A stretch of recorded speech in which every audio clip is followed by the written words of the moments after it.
I'd only been renting the upstairs room for 2 weeks when I realized I'd never actually been inside her part of the house. Not that I was expecting to. She had that quiet, self-contained way about her, the kind that made you think twice before knocking. Still, the few times I'd seen her in the garden, or heard her voice through the thin walls, I found myself listening harder than I should. This morning, the rain had caught me at the front steps, dripping from my hair, jacket plastered to my shoulders. I fumbled for my keys when I heard her behind me. "You'll flood the hallway like that," she said, her voice half stern, half amused. I turned. She was holding a mug in one hand, sweater sleeves pushed up just enough to see the faintest crease of her wrist. The kitchen light spilled across her face, catching those tiny lines near her eyes that made her look like she smiled more than she admitted. Before I could mumble something about heading straight upstairs, she tilted her head. "I don't usually invite tenants inside," she said. "But you look like you're about to come down with something. It should have been nothing, just an act of kindness." But the way her eyes lingered a beat too long, or maybe the way I didn't look away, made it feel like something else. Her part of the house smelled faintly of coffee and something sweet, like baked apples. It was warmer than upstairs, too. She set her mug on the counter, glanced at me, then at the small puddle forming beneath my shoes. "Leave them by the door," she said softly. "I'll get a towel." I towed off my shoes, feeling suddenly younger than I was. Awkward, like I'd been caught somewhere I wasn't supposed to be. She came back with the towel, handed it over, and I noticed how close she was standing. "You don't talk much, do you?" she said, not unkindly. "Guess not." She turned back to the counter, stirring her coffee even though it didn't need stirring. "That can be nice." For a moment, the only sound was the rain against the kitchen window. My pulse was loud in my ears, and I had no reason for it to be. She reached for a plate, sliding it toward me. "Pie. Still warm." "Thanks," I said, taking a fork. I meant it, but I also meant more. Something she must have caught because she didn't look away this time. Her gaze held mine longer than was normal. I felt it in the space between us, that invisible thread you can't see but know is there. I broke eye contact first, pretending to focus on the food. "You're not what I expected," she said quietly. "What did you expect?" She gave a small smile, shaking her head. "Doesn't matter." The air between us shifted then. Not in anything obvious, but in the way my shoulders felt heavier, in the way she rested her palm flat on the counter, fingers splayed, as though keeping herself steady. I wanted to ask her something, anything, but before I could, she stepped closer, close enough that I could see the faint freckle just above her collarbone. Her voice was low when she spoke again. "There are rules I keep. For myself." My hand tightened on the fork. "And?" She didn't answer right away. Instead, her fingertips brushed mine as she took the empty plate. The touch was light, maybe accidental, maybe not. Her eyes lifted to mine, and that's when she said it. "Sometimes I think about breaking them." I told myself I'd only stay long enough to finish the pie. That was 15 minutes ago. She'd pulled an old photo album from the shelf, said she was sorting things. But I could tell she wasn't really. She sat across from me at the kitchen table, the album open between us, one hand curled loosely around her coffee cup. "Why does this feel like an interview?" I asked, trying to make it light. Her mouth curved slightly. "Because I'm deciding if I made a mistake renting to you."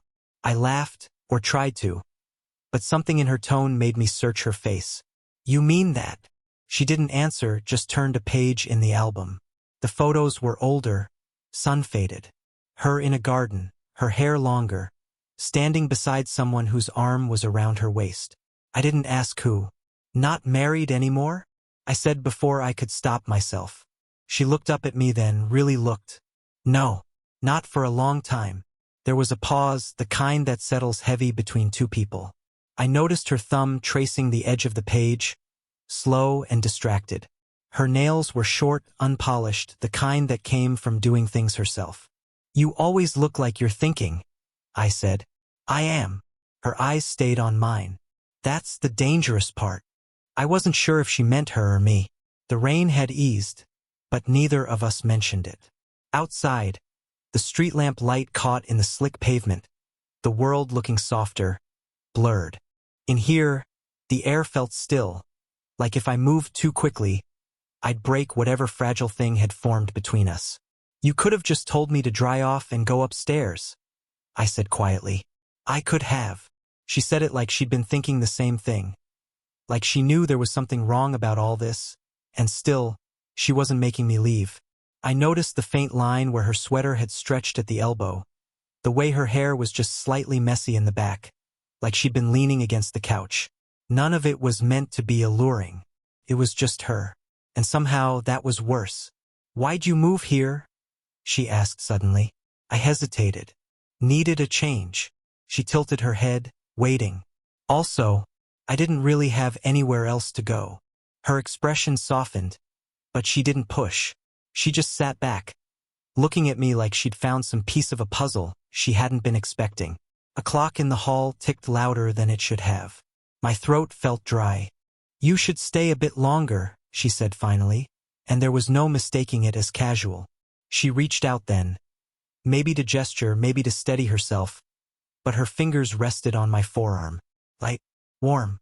I almost said something, the kind of thing you can't take back. Instead, I stayed very, very still. Her fingers were still on my arm when the sound broke the moment, the sharp trill of her phone on the counter. She pulled her hand back like she'd touched something hot. "Sorry," she murmured, getting up. I watched her cross the kitchen, the loose fall of her sweater shifting with each step. She glanced at the screen, hesitated, then silenced the call without answering. "Not important?" I asked. Her back was still to me. "It's fine." I didn't believe her, but I didn't push. Something in her posture, shoulders held just a little too straight, made me think the call had been from someone who could still get to her. She poured herself more coffee instead, even though she hadn't finished the first. "You're quiet again," she said without looking at me. "I'm trying not to say the wrong thing." That got her attention. She turned, mug in hand, studying me. "And what would that be?" I opened my mouth, then shut it. "Forget it." Her eyes narrowed just slightly, like she could see right through me. She set the mug down and walked back to the table, stopping just short of my chair. "You're not good at hiding what you're thinking," she said softly. The space between us felt charged again. I told myself to look away, to think of something neutral. Instead, my gaze drifted to the faint shadow at her collarbone, the way a strand of hair brushed against it. She sat down slowly, her knee almost touching mine under the table. "You ever feel like you've stepped into a room you shouldn't be in?" "All the time," I said before I could stop myself. That made her smile small, fleeting. "Me too." A knock at the front door made both of us jump. She stood quickly. "Stay here." I listened to her footsteps fade, heard the muffled sound of her greeting someone. A neighbor, maybe, then the low hum of conversation I couldn't make out. I realized I was gripping the edge of my chair like I'd been caught. When she came back, she didn't mention who it was. She just closed the door firmly and leaned against it for a second, eyes shut. "You okay?" I asked. She opened her eyes and looked at me. Really looked, like she was making a decision. "I am now." It was a strange thing to say, and it hit harder than it should have. I knew I should stand up, thank her for the coffee, head upstairs and let the air between us cool. Instead, I stayed seated as she came closer again. She reached past me, her hand brushing my shoulder as she took my empty plate. "Maybe you should stay a little longer," she said. Her tone wasn't casual this time, and I wasn't sure if I was about to say yes, or if I already had. I don't know if it was the way she said stay or the way she didn't move after saying it, but something in the room shifted. She set the plate down on the counter and turned back to me, leaning against it like she needed the wood at her back to keep from stepping closer. "You're not making this easy," she said quietly. "I'm not trying to make anything," I replied, though my voice didn't sound convincing, even to me. Her eyes searched mine, and I could feel her measuring every word before she spoke again. "I told you there are rules I keep. You know why?" I shook my head. "Because once you cross certain lines, you can't go back. People get hurt. Reputations get ruined. And I've already lived through enough of that." The honesty in her voice landed heavy. I wanted to ask what had happened, who had hurt her, but I knew if I did, I'd be asking for more than she was ready to give. Instead, I said, "I wouldn't hurt you." She let out a small, humorless laugh. "Not on purpose." We just looked at each other then, the quiet stretching between us until it felt like another presence in the room. I could hear the faint hum of the fridge, the rain starting up again outside, the sound of my own breathing. She stepped away from the counter, closing the space between us until she was standing just at the edge of my chair. "You make it feel." She stopped, swallowed, and shook her head. "It doesn't matter." I stood up before I thought better of it. Now we were almost level, her chin tilted up just enough to meet my eyes. "It matters to me," I said. Her hand twitched like she might reach for me, but instead she crossed her arms, as if physically holding herself back. "You're too young to understand what this would mean." "Then explain it," I said. For a long moment she didn't speak. Then, in a voice that was barely above a whisper, she said, "It would mean I stop being the careful one, and I'm not sure I'd know how to stop." The words hit somewhere deep, not just in my chest, but lower, heavier. We stood there, inches apart, the air between us charged and thin. I could see the faint rise and fall of her breathing, the way her lips parted like she might say something else. But she didn't. Instead, she looked straight into my eyes, her expression unreadable, and asked, "Do you know what you're doing right now?" I didn't answer. I just stood there, caught between wanting to step forward and being afraid of what would happen if I did. The silence that followed was the loudest sound I'd ever heard. Her question was still hanging in the air when the sound came. Not a knock this time, but the buzz of her phone again. She glanced at the screen and froze. Her whole expression changed. Not fear exactly, but something sharper, more complicated. She turned the phone over so the screen was face down on the counter. "You should probably get that," I said, though my voice was low. "It's not for you to worry about." She said it too quickly. Something about the way she avoided my eyes made my chest tighten. "Who was it?" She hesitated, then sighed. "My sister." "That's not—" I started, but she cut me off. "She thinks I'm still with him." I blinked. "With who?" She looked down at her hands, fingers twisting together like she was braiding invisible rope. "My ex. She doesn't know we split for good. She's been worried about me since." I waited, sensing there was more. "She also doesn't know you're here," she added, finally meeting my gaze. "In this way." "In what way?" I asked carefully, though my heartbeat picked up. Her eyes softened, not with affection, but with that strange, unreadable mixture of warning and invitation. The way where if she walked in right now, she'd start asking questions I'm not ready to answer. It hit me then, we weren't just playing with our lines, we were teetering near ones that involved other people. "You could have told me," I said. "I almost did." Her voice cracked on the last word, so faint I wasn't sure she meant for me to hear it. "But you kept looking at me like—" She stopped herself, biting her lip. "Like what?" I pressed.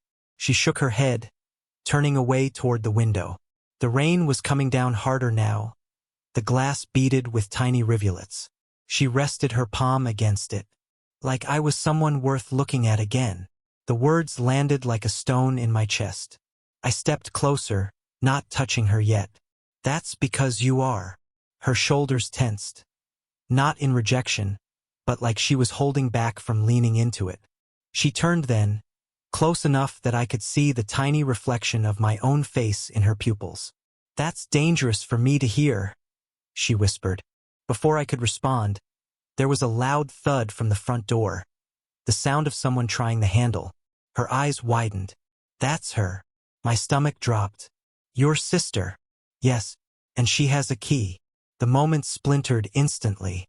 She grabbed my wrist, her voice urgent. "Go upstairs. Now." I should have moved. I didn't. I just stood there, searching her face for some clue, for whether she was pushing me away for now or for good. She saw it in my hesitation and whispered, "Please." The sound of the key turning in the lock made my choice for me. By the time her sister left, the rain had stopped. I'd been upstairs the whole time, pacing my room, listening to the low hum of their voices through the floorboards.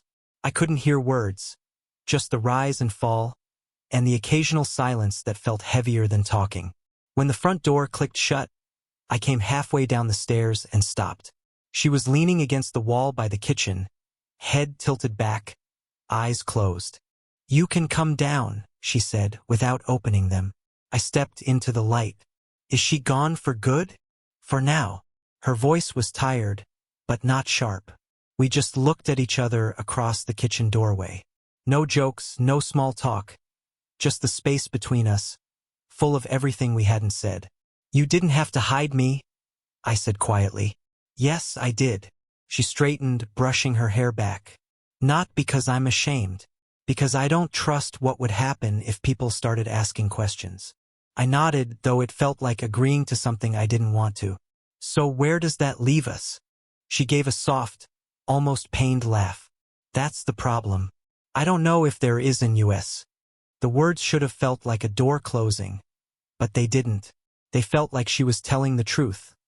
The kind you only say when you're trying not to lie to yourself. I crossed the room until I was standing in front of her. "You said once you were afraid of crossing a line you couldn't go back from." Her eyes met mine. "I remember." I swallowed. "I'm already there." Something shifted in her face. Not a smile, not quite sadness, but that flicker of recognition when someone realizes you mean every word. She didn't answer right away. Instead, she stepped past me, into the living room, and sat on the edge of the couch. I followed, sitting across from her. "This can't be casual," she said. "Not for me. Not after the last time I let someone close and it all burned out." "Then don't let it burn out," I said. Her gaze locked on mine, searching, like she was waiting for me to take it back. When I didn't, she exhaled slowly. "You're too young to make promises like that." "Maybe, but I just did." The silence that followed was thick, but not the same as before. This one had weight, like we'd stepped into something neither of us could step out of clean. Finally, she reached across the space between us and laid her hand over mine. "If we do this, we do it carefully. No pretending it's something smaller than it is." I nodded, my chest tight. "Then we're already doing it." Her lips parted, like she might say something else, but instead she just held my hand and let the silence answer for her. It's been 3 weeks since that night. 3 weeks of unspoken agreements, of finding small ways to stay in the same room without looking like we were trying. Her sister hasn't come back, though the thought still lingers between us like the echo of a slammed door. We've both been careful, not out of fear exactly, but because neither of us wants to cheapen what we've stepped into. This morning, I found her in the garden, kneeling in the damp soil, pulling weeds. She didn't hear me at first. I stood there longer than I meant to, watching the way the sunlight caught strands of her hair, the way she hummed softly to herself. When she finally looked up, she smiled in that quiet way of hers, like she'd already decided I was welcome there.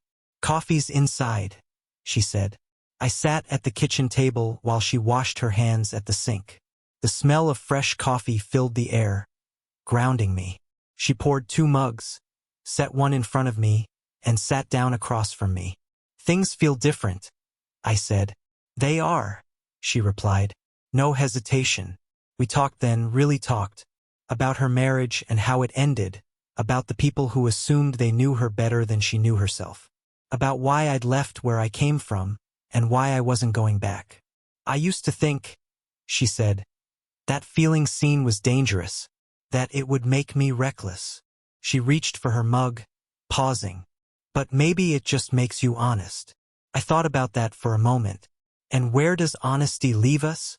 Her lips curved slightly. "Here. Exactly where we are." It wasn't a grand declaration, but it was enough. More than enough. Because here didn't mean in this kitchen, at this table. It meant in each other's orbit, with all the risk and weight that came with it. When I left the table to put my mug in the sink, she followed, standing close enough that our shoulders touched. She didn't move away. "I'm not going anywhere," I said, not looking at her but meaning it more than anything I'd ever said. "I know." Her voice was steady, and for the first time, There was no trace of caution in it. We stood there for a moment longer, in the warm quiet of the kitchen, both of us knowing that whatever came next, it was ours to navigate. Not perfect, not without its dangers, but real. And real was enough.